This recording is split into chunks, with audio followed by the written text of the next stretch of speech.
In today's tech video, I'm going to show you how to fix your Disney Plus if it's not working on your JVC Smart TV.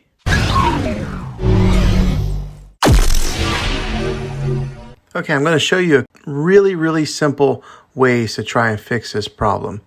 Now the first one, it's probably the easiest one. What I'm going to want you to do is to unplug your TV from the wall outlet and wait 60 seconds. Then plug it back in. Now be patient, wait the whole 60 seconds. This is very different than turning off your TV with the remote control, so make sure you do it exactly like this. Okay, if that doesn't work, then try this last method. What you're going to want to do is delete the Disney Plus app. So go into your app store or wherever it's at on your TV, delete the app, and then reinstall it again. You'll probably have to log back in with all your credentials, but hopefully this will fix your problem.